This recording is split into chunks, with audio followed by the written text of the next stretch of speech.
the new president-elect gets along a bit better with Putin than Clinton.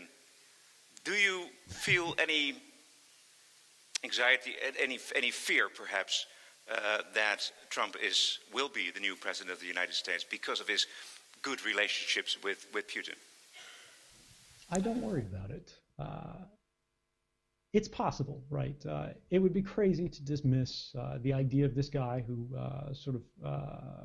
presents himself as a big deal maker of trying to make a deal. Now, the president of Russia has previously said on camera that the people of Russia consider me a human rights defender. And regardless of the position that we have on Russian politics, which obviously have a lot of problems, they said Russia is not a country that extradites human rights defenders. But let's say that weren't true. Let's say some kind of deal was made. Let's say all of that turned around and I was sent away. If I was worried about safety, if the security and the future of myself was all that I cared about, I would still be in Hawaii. I try not to look at this as a question of a single election or a single president or even a single government, right? Because we see these things, these threats coming across borders. We see the same thing happening in Russia. They've got this new surveillance law called the Yarovaya package. Russians call it the Big Brother law.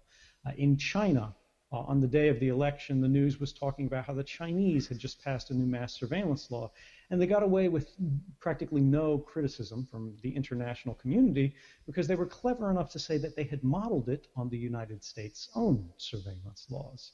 And because our last two presidential administrations had been saying that these powers were so necessary, they were so valuable, and they didn't hurt anybody, now suddenly they can't criticize these other governments for doing the same thing. And these are the things that we have to focus the most on resisting, not individual cases, but broad social cases. And this is the thing that I think we begin to forget when we focus too much on a single candidate. The current president of the United States, President Barack Obama, campaigned on a platform of ending mass surveillance in the United States. He said no more warrantless wiretapping. He said he would investigate and end criminal activities that had occurred under the prior administration in the Bush era. We're talking about torture. We're talking about extrajudicial killings. And we all put a lot of hope in him because of this. Not just people in my country, not just myself, but people in Europe and elsewhere around the world. It was a moment where we believed that because the right person got into office, everything would change.